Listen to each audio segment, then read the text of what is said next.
The Utah Utes projected wide receiver one has entered the transfer portal. Is Utah going to be able to recover? We'll discuss on today's Locked On Utes.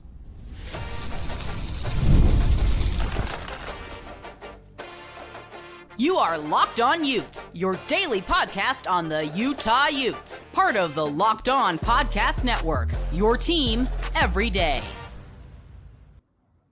Hello, everyone, and thank you for making Locked On Utes your first listen and view of the day. We are part of the Locked On Podcast Network, available wherever you get your podcasts, as well as on YouTube. If it's your first time tuning into this show, make sure you like and subscribe. My name is J.T. Wistrcill, former intern inside the University of Utah Athletic Department. Excited to be joined on today's show by Ute Zone's Ethan Pearce. And we also want to remind you that today's show is brought to you by FanDuel. Right now, new customers get $250 in bonus bets when your first $5 bet wins at FanDuel today. On today's show, we'll talk about some men's basketball losses in the transfer portal, players that left. How big of a loss are those guys? Also talk about Alex Jensen being back with Utah now since the Dallas Mavericks season came to a painful conclusion. I am sorry for any of you that are listening to this that are a Mavericks fan. But want to start with the news that Zacharyus Williams did end up entering the transfer portal. And Ethan, this sucks. This is Utah's wide receiver one projected entering the season. We had questions about Utah's receiving core, but then we got excited when Kyle Whittingham was saying, hey, Zacharyus Williams has been a guy who's been trending in a positive direction during spring camp. We saw him make a couple of, I think it was maybe one, maybe two. I know the one for sure, the nice grabs in the 22 Forever game. And that left us excited about his future, especially after the way he closed the season against UCF. And now he's in the portal. This hurts. Yeah, it hurts. No doubt about it, especially with the amount of surprise that it was hit with, you know. Nobody really saw this coming today. And to get that, news thrown at us this afternoon was definitely surprising. It's just the new era of college sports right now, man. Players are transferring wherever can give them the biggest offer, and that appears to be the case here. Yeah, it's just so crazy too, because there is giving a guy, like, let's go to what happened with Tanu Vasa, right, where he goes to BYU, and it's like, okay, like, we've talked a lot about how it all happened, but like that guy's produced so much. It makes sense that other teams would want him. Williams, like, we were talking ourselves into him. We were high on him, but his best game was 70 yards against UCF. He had played well in spring ball, the reports were, and he makes one really good catch, maybe one other one I might be forgetting in the spring game. And now all of a sudden he's a guy where some schools like, boom, yep, NIL want him. That shows to me how crazy the portal just truly is. If a guy can do that little and still must be getting an NIL, and there's always sometimes other things that work, but all the reports have been Utah was absolutely shocked by this. So definitely seems like NIL has been in play here. And if that's the little production you can produce and still get NIL money, it's just, man, that's crazy to me, Ethan.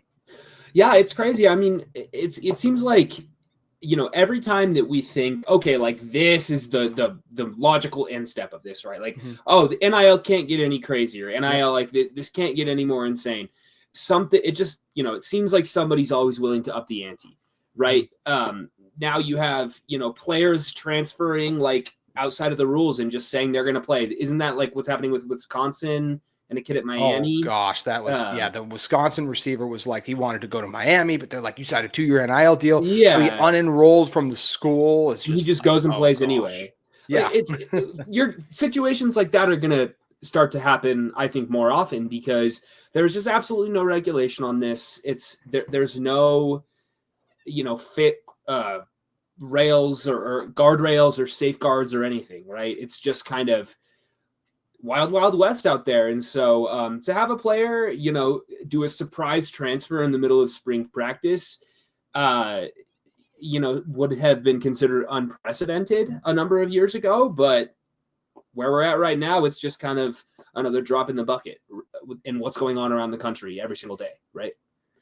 Oh, I hate how right you are. It's nonstop. It's everywhere. Other coaches are accusing other coaches of tampering. And I think the thing this raises into question is, okay, so you play the spring game, he makes the big catch. Is this an indictment on spring games? Should we not have spring games? Look, there's probably a discussion to be had there. Based on the little Williams produced in the spring game, I don't feel like this correlates. Like, so you can make one crazy catch in a spring game and all of a sudden someone wants you. No, I think even if Utah didn't have a spring game, the noise would have gotten out about how good Zacharyus Williams has been. Yeah. Ethan, honestly, the question that now, like, the media already gets to see so little at Utah of these spring practices is things like the Williams transfer. Like, I don't think canceling a spring game really solves anything. Maybe if you have maybe it does do something. I don't know. I really don't think it does. I don't know. I do wonder if eventually, if like, will we see teams like stop letting the media in on practice? Not just Utah, but everyone, with fear of noise getting out and someone coming to try to pry the players away. Well, I mean, I think that teams are definitely going to have to start considering it. And, you know, as a member of the media, right? Like, obviously we want to have that access. Like, we want to be able to go in and provide the content to the people so that they know what's going on with the program. Now, some level of secrecy and, you know, behind closed doors is to be expected. That's the case in every industry. But I just think that these teams, you know, if there's any sort of risk that the tiniest amount of film getting out is going to cause a player to leave, I think that they're going to take every step that they can to prevent that. So I would not be shocked if you know, we kind of see not just Utah, but teams around the country kind of tighten the leash a little bit and say, hey, you know, we're not going to let you guys have any access, which would suck for us as reporters and as fans, because having access to these teams is, you know, something huge about the way that we follow them and support them. And I know that there's a lot of diehard Utah fans out there and fans of every team. So not having that access would suck. But I think it might be on the table. I don't know. It's too early to say whether or not that's correlated, but it's definitely an interesting piece of this whole ordeal. I mean, it sounds like you agree with me as well, right? Like, this spring game, one catch in a spring game is not the reason he's in the portal. I just can't see that being it. No, and like, I mean, if all these big money schools, like if every receiver that ever made a good catch in a spring game was going to transfer to the SEC, the SEC would not have enough roster spots. Like, that's not how these things work, you know? And it's not like Utah is not like a big competitive school with competitive NIL as well. Like, I'm sure that the Utes are offering a good amount of money to players like this as well to play here. So it's not like this is the only situation where this is happening, right? It's not. It's definitely not the only situation. This is happening all over. And there was a receiver a couple years ago. I don't want to name his name, but like, there was a guy a couple years ago. I remember he made D catch a spring ball, and we all got really excited for what he was going to do and produce. And it was never that much at Utah. And it didn't really work out. He's since transferred. But like, could you imagine if he made that one catch and then someone was like, boom, here's like $500,000. I'm just throwing a number out there, like, to enter the portal. Like, what a massive waste of money that would have been, just based on what he ended up producing. Like, after that one incredible catch. And I mean, I hit a deep three the other night at the local church. I'm not sure. Is it on film? An NIL agent. I mean, it could be next week. You know, maybe somebody will give me a call. I feel like that should count for something. Yeah, I mean, that's what it feels like. Like, literally, we're going to react this much to this thing. And that's why, in the end, I also believe, like, hey, people hear the chatter, coaches talk, like the inside source. There's just always buzz and noise around this stuff. So even if you can cancel, shut things up as much as you want, try to keep it in-house, things get out. And Williams' hype obviously did. And that's unfortunate for Utah.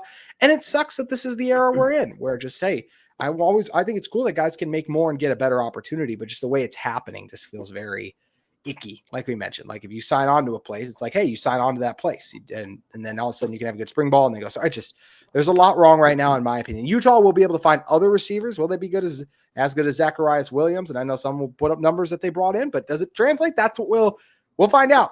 Very interested to see how this plays out. Just like it's been very interesting to watch and see the Utah men's basketball transfer portal play out. We've talked about some of the players they've added. How about the losses? Are they big losses? Who could still come back? We're going to break it down in one moment. Today's episode of Locked On Utes is brought to you by our friends at Amazon Fire TV and Locked On. Did you know your Fire TV is also an Xbox? Turn any TV into your gaming and entertainment hub with Fire TV Stick 4K devices. No console required. Just grab your paired controller, subscribe, or sign in to Xbox Game Pass Ultimate with EA Play included. You're ready to play. Dive into hundreds of premium titles from EA Sports College Football 25 to Call of Duty Black Ops 6 and Avowed. As easy as you stream your favorite shows, it's gaming made simple, and it's all on your Fire TV.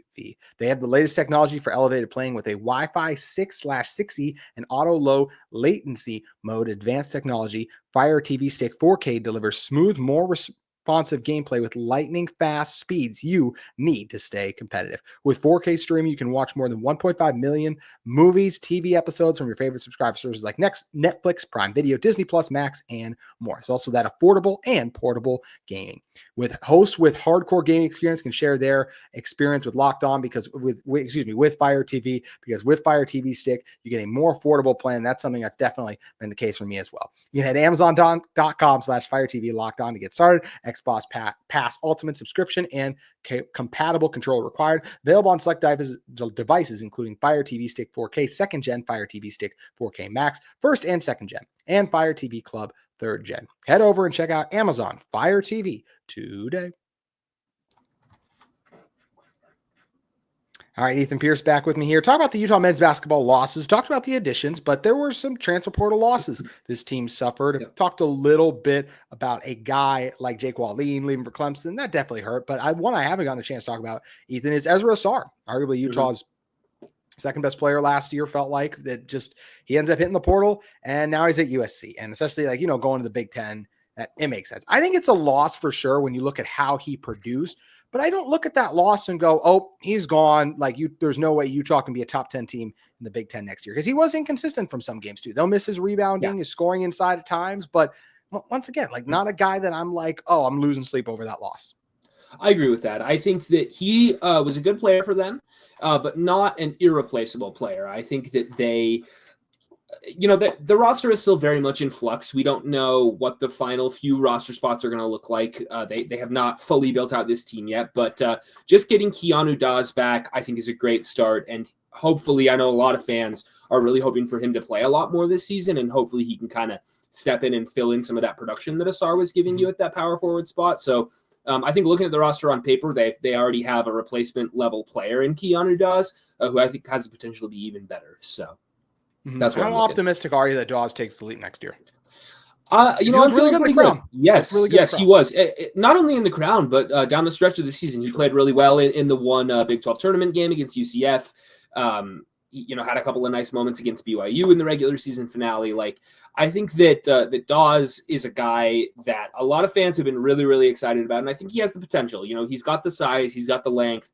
The athletic ability, he's a good rebounder, a good defender, connective piece, plays team basketball. I think that, the ceiling on him could be a little bit higher if the jump shot were to improve, but that's the case for a lot of players, so that just is what it is. But I do think Keanu is going to be a key piece for the Utes next season, and we'll see who else they bring in. But I'm definitely projecting him to at least start day one and be a key focus on both sides of the ball.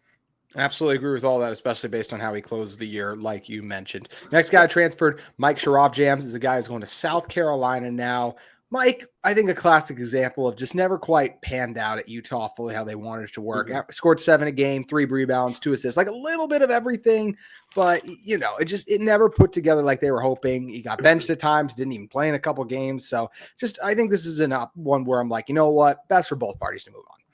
Yeah, what I heard was that Mike had wanted to come back, but the coaching staff didn't necessarily have a spot for him.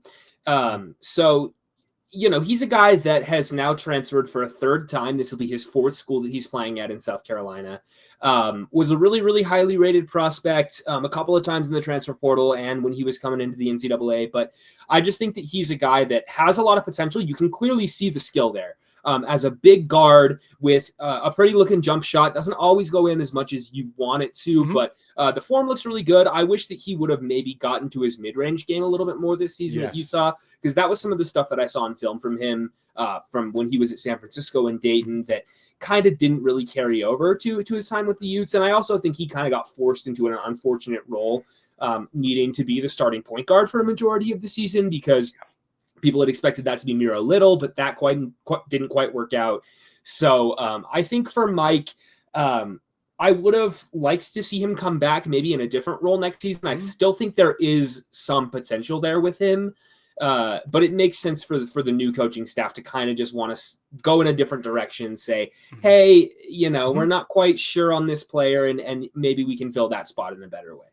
I do agree with if he would have come back as a reserve, maybe closed a game or two, there could have been something there that worked. But like you mentioned, it just felt like, hey, it would have been nice if it could have maybe come back, but just something that might not have worked out with the clashing styles. You mentioned who he had to step in for, Muro Little. Not surprising, Muro Little also in the portal and doesn't end up coming back. It was reported he was Utah's highest NIL earner last year, only averaged 5 a game, 2.9 assists. This is, and I've talked about this before on my show, when you say, I thought Craig Smith was done dirty, the timing of when they let him go. But when you look back and go okay, what was the reason? It's misses like this. The Muro Little thing, it just didn't work out. this even more than the Mike one, just best for everyone to move on. I don't know if Muro's a P4 player based on how he looked last year. So I think it's good that he's at UC Santa Barbara now. Yeah, I think that's a good spot for him to potentially showcase, some growth in his game. He's a guy that I know a lot of Utah fans were super excited about when he ended up coming to the Utes. He has, a good amount of international experience playing with the Finnish team, and some untapped potential that I think people saw at Baylor last year. But for Muro, I just don't think it ever quite all came together. All the skills that you need to be successful as a point guard were just a little bit too inconsistent for him. I think that he had flashes where he looked really great and honestly closed the year pretty strong as well. Had a nice couple of games there at the end of the season, but wasn't enough for Utah to really commit to him as the starting point guard of the future, like a lot of people thought that he would be. And I think that makes sense. I think it was best for both parties to move on from that one as well. Speaking of guys who just didn't develop probably like they were hoping for and didn't pan out as Utah had hoped for, that applies for this next guy, Zack Keller. Only averaged 2.9 points, a board. Came over from, mad at myself, I just blanked on the school he was at, Wake Forest, that he had some success. He had really, not a ton of success there. He just had one really good game against Utah, and they thought, okay, maybe we can parlay that into something, and he doesn't end up playing a ton. And just another example of a guy where I'm like, yep, I think this is good for both parties to move on. Another guy, I'm not sure if he is going to end up being a P4 player, and maybe he will be. As a good year, Utah State bounced back up, good for you, but didn't work for Utah last season. So another one, I don't really view this as a loss. Yeah, I think he could have been okay as like a 9th, 10th energy big man kind of guy, 9th, 10th man off the bench.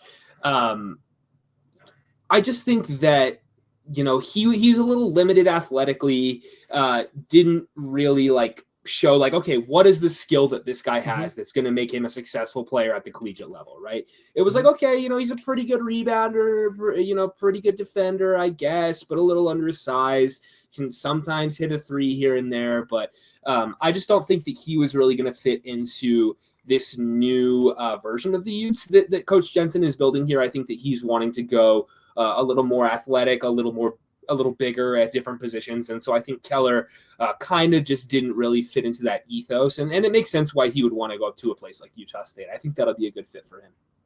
A guy we felt like would have been a good fit in this system is Jake Wallen. I've talked about it before on the show. Definitely a loss for Utah. This one I think hurts more than the other ones. Just it felt like he would have fit the style of play a lot, Ethan. Yeah. I view Wallen's exit as the biggest loss. How do you feel about it and your reaction to him not coming back?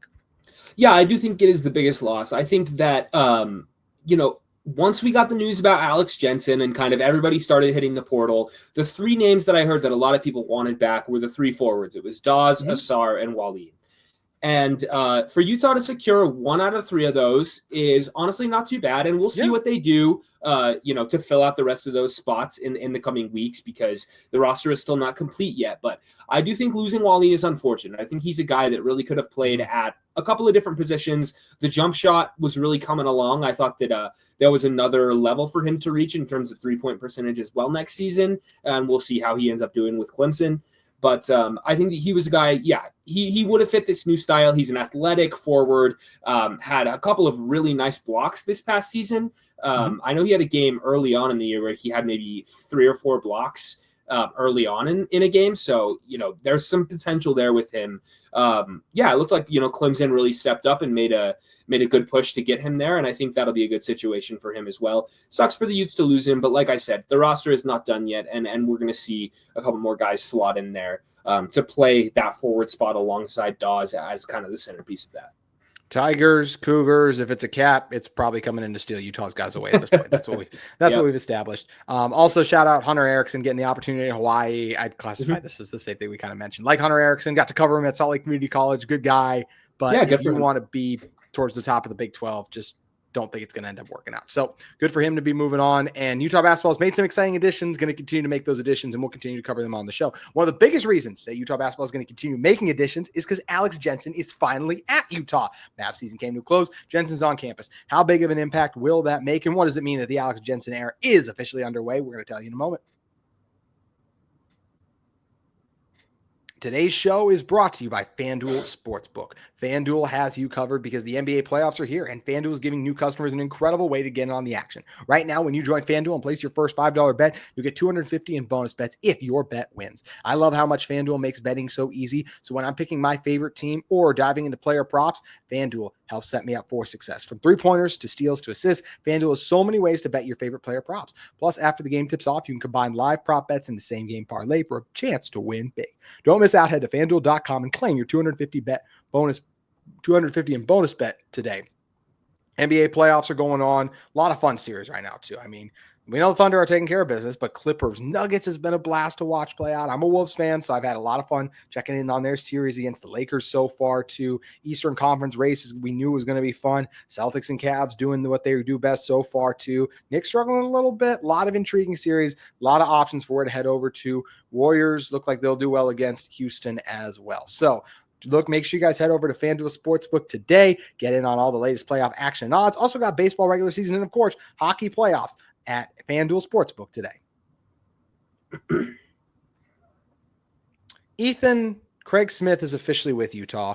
The nightmare of a season, I envy all the Dallas Maverick fans who had to go through it, is finally come to a close.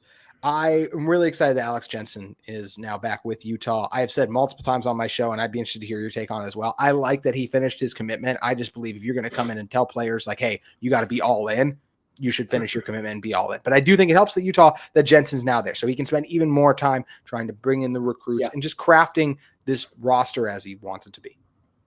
Yeah, I think so. I think you're right. It was clearly something that was important to him, was to finish out the commitment that he made to Dallas and the Mavericks through the end of the season, especially through some, let's say, trying circumstances for the Mavs. I think that is, good on him for wanting to do that. Tough season for Dallas, but getting Alex in there and ready to, hit the recruiting trail has been great.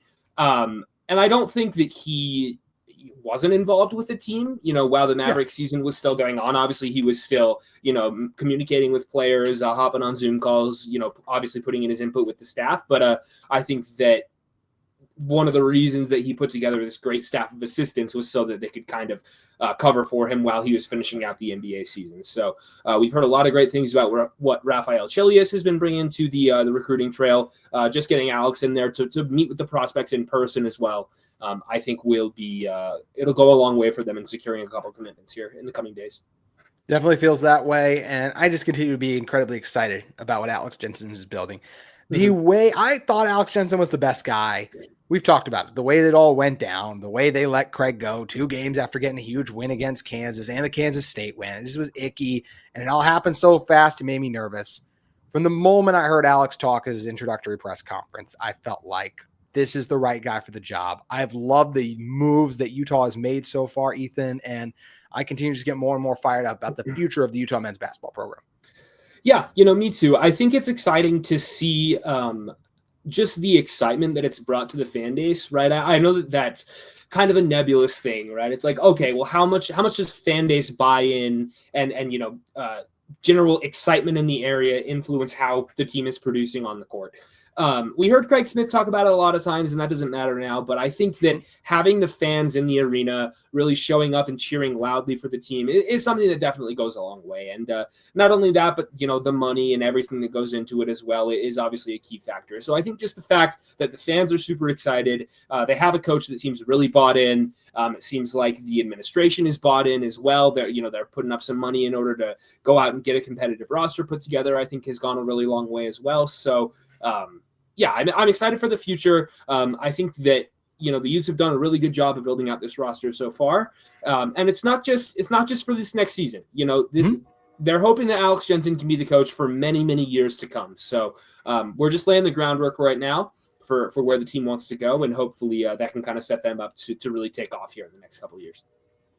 When talk about the most exciting addition Utah's made so far for the transfers they have had, I like a lot of the guys. I mean, Howard, Moore, Conquo, Brown, like these guys all to me can be legit guys. I might lean towards Brown being the most excited I am about a guy, but honestly, I could see these guys being honest. I like Conquo's game a lot too. Who are you most excited about? Who do you think's been the biggest addition so far? Yeah, I would go with Terrence Brown as well. I think that he, right now, he's projected as the starting point guard. We'll kind of see who else they end up adding, but a dude that could really, really score. I know it was a Fairleigh Dickinson, so, a step down competition-wise. But I think, an athletic, shifty guard that can really finish at the rim well and has a good shooting touch. I think that he's just a guy that can really kind of set that groundwork of effort and intensity that Utah is wanting to build.